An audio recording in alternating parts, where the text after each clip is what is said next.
Bonjour, moi c'est Sid et aujourd'hui on va parler de Hachette Collection pour la collection Combat Patrol dans l'univers Warhammer 40 000.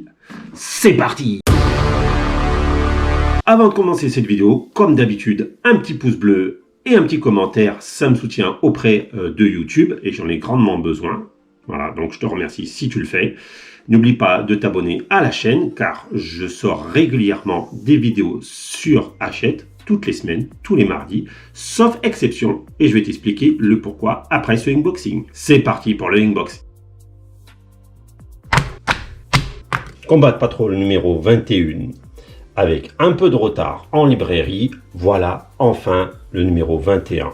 Et on commence avec le grand prophète Eldari. Vous pouvez le voir, nous commençons par cette première grappe pour les Eldari. C'est le grand prophète Eldari. Comme vous pouvez le voir, c'est une grappe qui n'est pas easy to build. Il n'y a pas d'option pour la monter. À savoir que je n'ai pas de socle pour cette figurine. Je n'ai que le socle moulé là. À savoir, est-ce que c'est un oubli dans mon magazine à moi ou vous avez tous le même problème que moi, quoi. N'hésitez pas à me le dire en commentaire d'ailleurs. Avant de commencer ce magazine, nous avons de nouveau le même tapis pour doubler et jouer sur un format plus grand. Donc voilà, c'est le même tapis que vous aviez jusqu'à présent. Allez, nous sommes partis pour un rapide feuilletage de ce magazine. Donc à l'intérieur, comme d'habitude, l'assemblage. Voilà, il est tellement simple qu'il ne fait même pas une page recto verso, hein, comme vous voyez. Et là, vous n'avez pas le socle. Moi, je ne l'ai pas, hein, en tout cas. Ça, là-dessus, je suis vraiment pas content. Je vais faire une réclamation à Hachette. Qui m'envoie un socle. Je ne compte pas payer un socle pour ça. Après, vous avez le sous-couchage en rouge. Voilà, avec les couleurs qui vous ont donné jusqu'à présent. Donc, appliquez le rouge, appliquez le blanc, appliquez le doré, etc., etc. Voilà. Donc, à la fin, votre figurine, elle en est à ce stade-là. Voilà, bien avancé. Ici, le lore sur les Eldari, donc une rapide présentation. L'Inventarium, voilà, comment les vaisseaux se déplacent à travers le warp. Donc ici, la marée de folie, la voix sans la tourmente et la menace physique. Donc ça, je ne connais pas du tout, il faudra que je lise. Et ici, nous attaquons un nouveau chapitre pour les Eldari. Donc recto verso, ce qui est bien. Une présentation de la figurine avec, comme d'habitude, le nom, l'assemblage et si vous l'avez joué. La fiche technique du grand prêtre Eldari. Donc ici, ils vous font jouer sur l'autre côté de votre terrain. Donc vous avez le grand prophète, les objets et ils vous font jouer contre les tyrannides.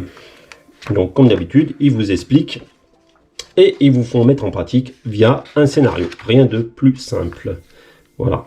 Vous voyez, il n'y a rien de plus simple. C'est des termangantes, si je ne dis pas de bêtises. Ouais, c'est ça. Et voilà. Le petit scénario de qui a gagné. Dans le prochain numéro, nous aurons 2 peintures. Donc ce magazine, je pense qu'il ne sera pas terrible. Et après, il vous faudra 2 numéros afin d'avoir vos gardiens défenseurs pour les Eldari. Donc en 2 numéros, je pense que ça va faire comme les Termagantes. Voilà. Il y aura 7-8 figurines dans l'un et le reste dans l'autre, plus les socles. Voilà. Ça restera quand même avantageux. Et on est parti pour la conclusion. Qu'est-ce que je peux vous dire de ce magazine? J'en suis plutôt content. On attaque les Eldari et ça, c'est top. Une nouvelle armée, c'est toujours bien.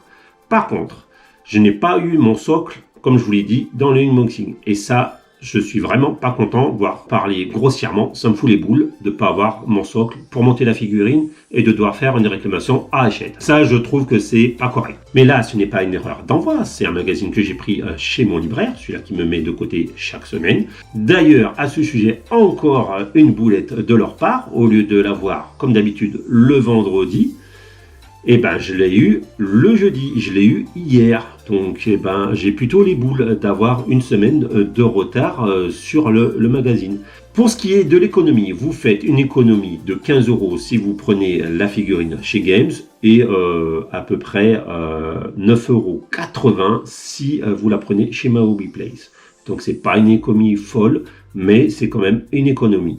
Donc on crache pas dessus. Voilà, ce que j'ai dit dans l'unboxing, je vais pas le répéter. J'avais pour habitude de le répéter, mais c'était inutile. Donc là, je parle essentiellement de mon ressenti. Sinon, d'ailleurs, faites-le moi savoir si vous préférez cette formule-là. Pour ce unboxing, et je vous dis à très bientôt.